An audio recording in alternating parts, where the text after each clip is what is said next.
Hey everyone, Kat here, your favorite ginger bibliophile. And you can't tell, but there's a little man here.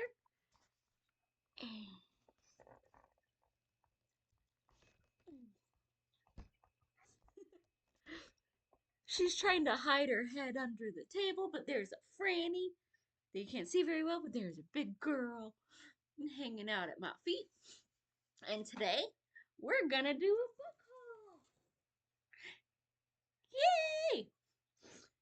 It, hey, it doesn't count because they were either all bought with gift cards or they were gifts, so I didn't break my book buying ban.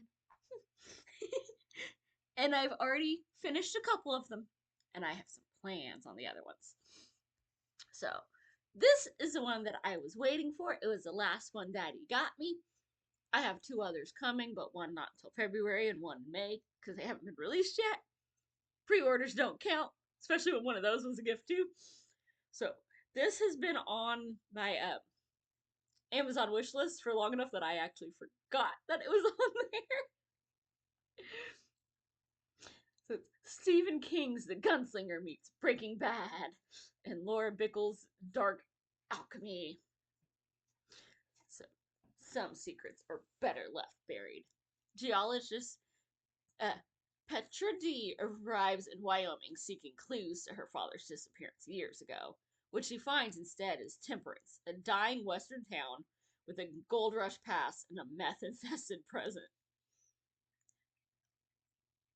That sounds like quite a few places. I might have lived in one of them. But under the dust and quiet, an old power is shifting. When bodies start turning up, desiccated and twisted skeletons that Petra can't scientifically explain, her investigations land her in the middle of a covert war between the town's most powerful interests. Petra's father wasn't the only one searching for the alchemical secrets of temperance, and those still looking are now ready to kill. Armed with nothing but shaky alliances, a pair of antique guns, and a relic she doesn't understand.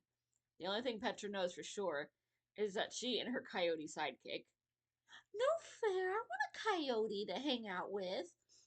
They're gonna have to move fast or die next. So it's like, you know, paranormal, but also Western and murder mystery. I totally forgot about this, but I'm kind of excited. And we have Lost Boys by Christina Henry. Van, I blame you for this one going on the wish list. Because, well, I mean, come on now. It seems like a very evil fairy tale retelling. And y'all know I love me some. And if this ends up good, she has other ones, including a Little Mermaid one in Alice in Wonderland. So, if these turn out good, I'm gonna need some more. So, we'll see. I am excited. It's Hook, where he's the good guy. Peter Pan made him into Hook. No, I'm not even gonna try to say that because I know I'm gonna butcher it. But yeah, there's that by Malayna Evans. Something the Pharaoh's daughter, Neferura. Yeah, but ancient Egypt, YA novel.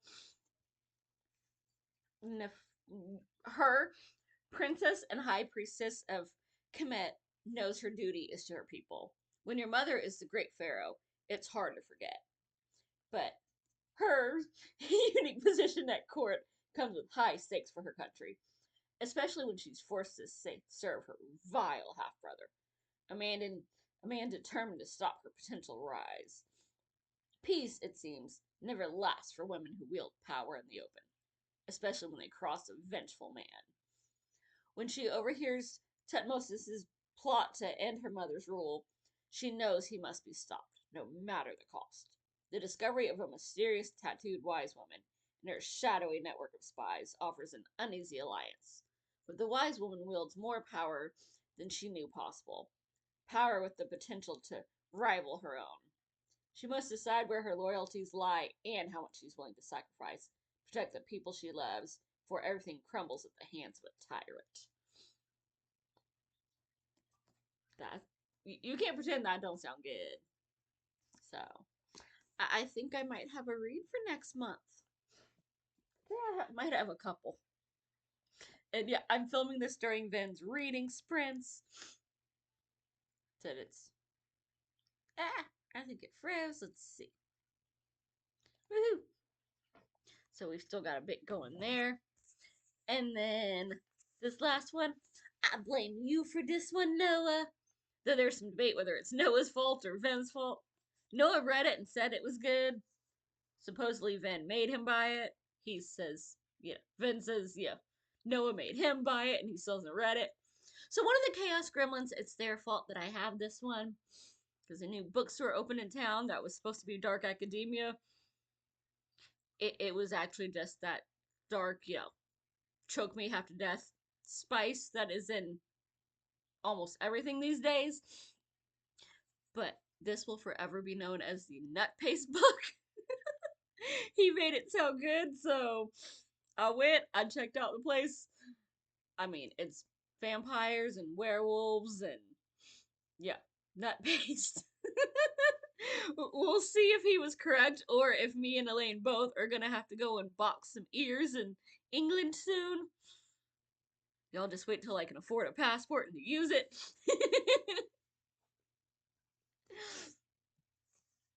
This one I've actually already finished and will be doing my little belly dance review about soon. I'm always like a week or two behind, but it's a Merida book. And it was freaking awesome. It says, what the twist is, what if the witch gave Merida a different spell? So, I'm not going to tell y'all what that is, because y'all gotta go read this. It's so soft. It has like this weird, like really cool texture, and I like it. So I'm just gonna pet my book. But yep, it's Disney. It's the best Disney princess. It's not dark, but it's so freaking good. I loved it. But it's kind of hard to explain without telling you what the spell is. So just know that it was really good, and it was similar to the movie, but also completely different. But yeah. And this was a hand-me-down from a coworker who was apparently completely disturbed and gave up after 3 chapters.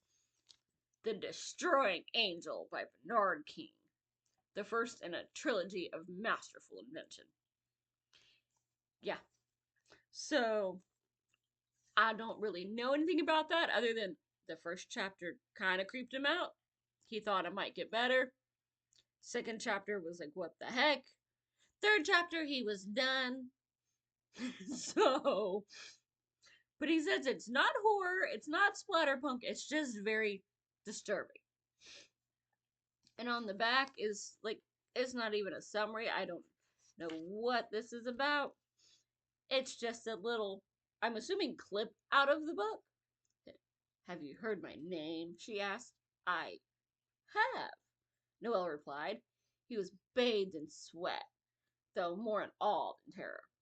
Say it to me, but he who serves me more than any has ever served me before. This sounds kind of like they're leaning towards something dirty. Show me that I am truly back amongst men. Prove to me that they know my name once more.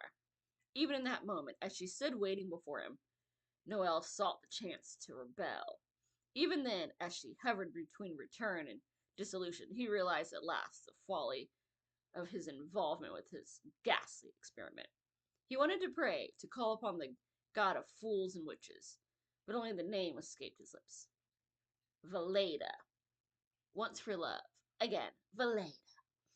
Twice for confirmation. Now again, a third time for eternity. Valeda. Assuming that's how you say it, I don't know. There's a lot of vowels. She smiled at him, but the smile was unwholesome. She laughed, but the mirth was brittle and evilly triumphant. She wept and cried and shattered. I don't know how that was super disturbing. An ancient power of exquisite beauty and malevolence. We'll see. And then I got an awesome duology. Between Kill Unlimited and my book, library, I managed to get these. They're so freaking good. Now I can read them and I don't have to wait like 4 months in between the first and the second. or the first and the second.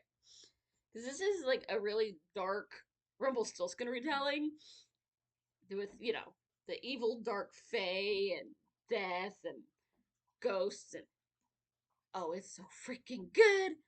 Once again, it's Marissa Meyer, who I have never read anything bad by her yet. Admittedly, I've only read this in the Lunar Chronicles, but I've loved them freaking both. So good. So, yeah, that is the uh book haul words. Hopefully, y'all enjoyed that. I've already got some plans for a couple of these for next month and some that I don't know when the heck I'm getting to. Have y'all read any? Which ones do y'all want me to, be reviewing here soon? Drop a line, let me know, and I will see you soon. Bye. Happy reading.